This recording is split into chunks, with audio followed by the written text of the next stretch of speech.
Kembali lagi di Cerita Cinta Channel. Jangan lupa like, comment, and subscribe ya. Terima kasih. George tak kembali ke rumah sakit saat mengetahui bahwa Diora sudah mendapatkan donor darah.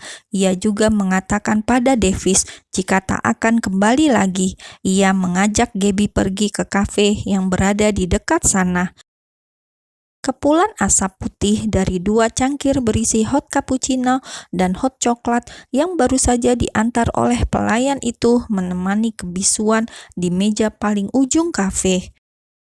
Gabby terus membuang pandangannya keluar kaca transparan yang memperlihatkan jalanan kota. Ia tak kuasa untuk menatap ke pria gagah, tampan, rupawan, dan penguasa hatinya itu. Ia tak ingin membuat keputusannya goyah, mengingat pria kaku di hadapannya sudah melakukan banyak hal padanya. Tapi dia juga tak bisa mengabaikan perasaan Marvel lagi. Lalu bagaimana dengan hatinya? Entahlah, ia akan menjalaninya saja. Seiring berjalannya waktu, pasti perasaan dengan George akan mulai terkikis. Tapi kapan? Bahkan sudah dikecewakan pun tetap saja masih utuh rasa di hatinya. Sudahlah, cinta memang membingungkan. Tak bisakah tak ada cinta di dunia ini? Kenapa juga harus ada 2 pria yang membingungkannya? Apa tak bisa satu saja agar tak pusing memilih, agar tak ada hati yang tersakiti juga? George, pria itu terus memandang Gabby. Tak ada bosannya ia menatap wajah cantik yang ternyata selalu ia pikirkan. Mungkin dia rindu. Bahkan ia sangat ingin memeluk ketika pertama kali melihat Gabby lagi. Namun gengsinya terlalu tinggi. 2 minuman panas yang tadi mengepulkan asap itu sudah menjadi dingin. 1 jam lamanya, mereka hanya diam, tak ada suara yang menemaninya. Selama itu juga, George tak bosan memandang Gabby. Gabby mulai jengah, ia mulai bosan. Jarum jam di tangannya ia lihat, ia berdehem sejenak. Apa kita hanya akan berdiam seperti ini? Ada orang yang menungguku di rumah. Jika tak ada yang ingin kau sampaikan, aku pergi dulu. Gabby memecah kesunyian, namun tak mengalihkan pandangannya. Wanita itu sudah tak galak lagi dengan George. Rasanya tak enak jika membentak pria itu, karena sudah rela menyelam mengambilkan barang yang ia sayangi. Dan juga mengingat hari ulang tahunnya. Sesungguhnya ia sadar jika George mulai peduli dengannya, tapi ia tak tahu perasaan George, apakah masih karena janjinya atau karena mencintainya. Namun sayang, tetap tak ada kata cinta yang keluar, padahal ia sangat menantikan kata itu. Tapi apa gunanya jika diucapkan sekarang? Tak ada, sudah terlambat. Gabby sudah menentukan pilihan. Aku ingin tahu kau pergi kemana selama ini, bagaimana kehidupanmu? Lagi-lagi pertanyaan itu yang keluar, seolah tak puas dengan jawaban Gabby. Sudah kukatakan, aku ada di suatu tempat yang nyaman. Tentunya aku senang. Apalagi jawaban yang ingin kau dengar. Kau bersama Marvel. Bukan urusanmu. Mulai sekarang, urus saja urusan masing-masing. Jangan mencampuri urusanku, tegas Gabby. Jika George terus ikut campur dengannya, ia takut goyah. Ia takut menyakiti Marvel. Ia sudah merasakan betapa pedihnya tersakiti. Ia tak ingin membuat orang lain merasakan kepedihan karenanya juga. Aku tak boleh goyah. Aku hanya ingin memastikan kau baik-baik saja. Kau sudah melihat aku baik-baik saja, kan? Diam. George memang lega sudah melihat Gabby lagi tanpa cacat sedikit pun, bahkan terlihat lebih segar dan cantik.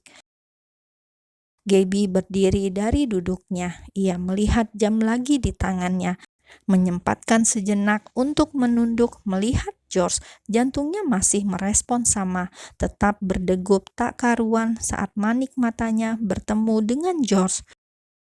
Gabby mengangkat kepalanya untuk menatap lurus ke depan, membuang perlahan nafasnya.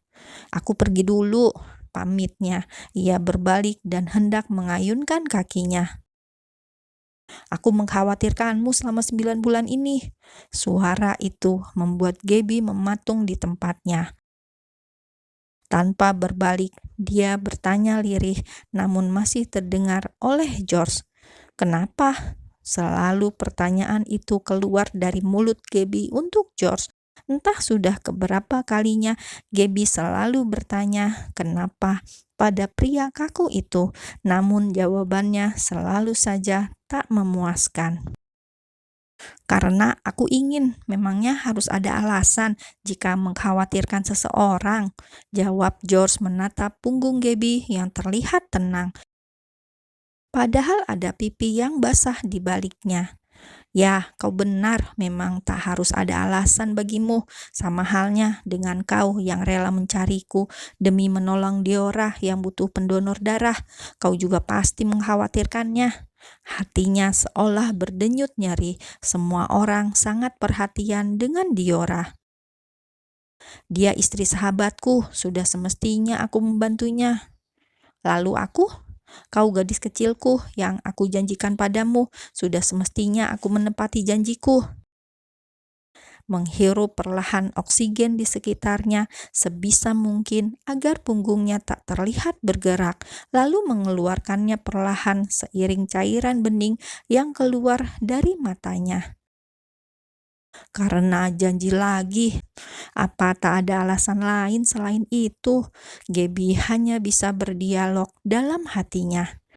"Lupakan saja janji itu, aku sudah tak peduli lagi.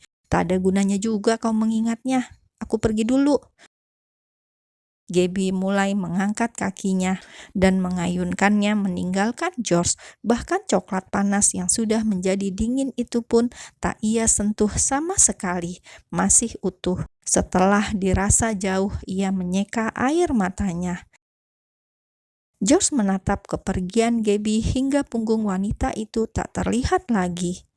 "Apa aku salah jika menepati janjiku? Bukankah janji memang harus ditepati? Mengapa dia justru seolah tak suka? Bukankah harusnya ia senang karena aku sudah tak melupakan janjiku lagi?" Gumam George sendirian. George merasakan kebingungan yang luar biasa menghadapi Gabby. "Bahkan Catherine tak pernah membingungkan seperti ini, hanya membuatku kecewa saja karena pengkhianatannya." Jelas saja mantan kekasih George tak pernah membingungkan. Yang dicari bukan kata cinta ataupun pembuktian cinta seperti Gabby, namun harta. Saat mendapatkan yang lebih dari George, maka hempas dan lepaskan. Hidup bersama seorang asisten yang selalu siaga di samping bosnya? Oh tidak, mau dikatakan apa oleh teman-teman sosialitanya, bahkan tak pernah menghangatkan ranjangnya. Catherine wanita dewasa yang membutuhkan penyaluran hasrat, sedangkan George ia bukan pria yang senang menjamah meskipun itu kekasihnya. Prang!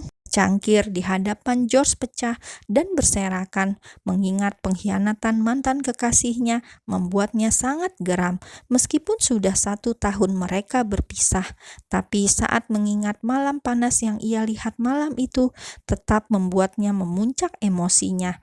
Tangannya terkepal erat dengan rahangnya yang mengeras. "Kenapa harus dengan pria itu?" geram George mengingat betul wajah pria penghangat ranjang Catherine. Marvel tak tenang membiarkan Gabby pergi sendirian. Ia diam-diam membuntuti Gabby tanpa wanita itu ketahui. Bahkan Marvel juga melihat saat Gabby duduk berhadapan di kafe. Ia tak tahu apa yang dibicarakan keduanya. Ia hanya memantau dari jauh. Semenjak memutuskan berhenti dari obat terlarang, Marvel menjadi pribadi yang tak percaya diri, tak seperti dulu.